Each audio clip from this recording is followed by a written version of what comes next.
Now, in less than 48 hours, Zambians are expected to begin voting in an election which may determine the fate of President Edgar Lungu's government, coming at a time of great recompense to China, if reports are anything to go by.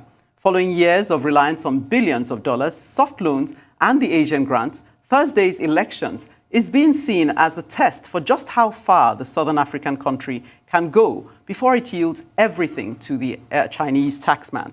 To have a bit of a chit-chat around this, we're now being joined by James Mbugua, an economic and current affairs analyst. Welcome. Good to have you, James. Thank you. Now, James, I don't want to seem alarmist, but in the past, there's been this rumor flying around that if you don't repay loans, particularly to the Chinese, you're in danger of being colonized by them. How true is this, and are we likely to see anything close to this playing out in the near future? Well, that rumor has been there, and I would venture to say there's probably some truth in it, because as you well know, a lot of these contracts that the Chinese have signed with some African governments are signed in secret, and therefore the details are never revealed.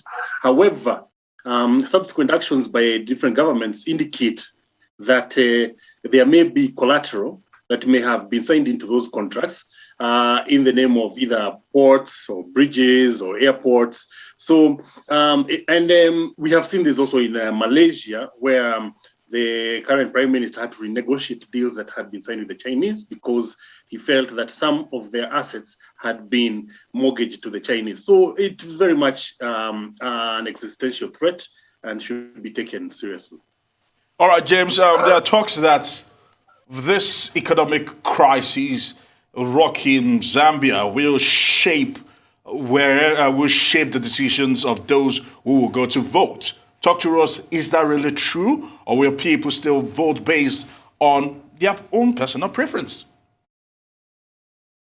Well, from all indications is that, at least from some of the polls that have been released, is that those who indicate that they would vote for the ruling party, that is the Patriotic Front, have fallen from about 48% in 2016 to 22% this year. Quite a bit of that has to do with the state of the economy. The rival candidate for this is an election between, or seen as between, incumbent President Edward Lungu and his main challenger, Hakainde Hichilema. And Hichilema has been campaigning on the economic platform, pointing to how badly the economy has been doing. As you well know, I'm sure even in Nigeria, there has been a lot of unrest over shutting down parts of the country or parts of the economy because of the COVID pandemic. And this has only exacerbated the feeling of economic desperation, economic disenfranchisement. And obviously, this is a very potent tool to be used for political purposes, and is therefore going to play a very major role in these elections. Okay, let's look again at how tight the race is between Hakainde Hichilema and the incumbent President Lugunda. Hichilema, this is his 6th time contending for the position of president. What is it that might make him cross the line this time around? Is it strictly to do with the economic situation, or is there something else he has up his sleeve? Well, yes, it is his 6th time contesting these elections. You will note that the last elections in 2016 were highly contested and disputed.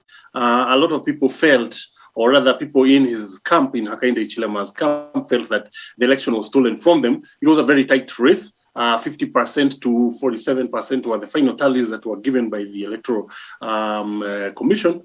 Hichilema obviously feels that he has what it takes to beat Edward Lungu.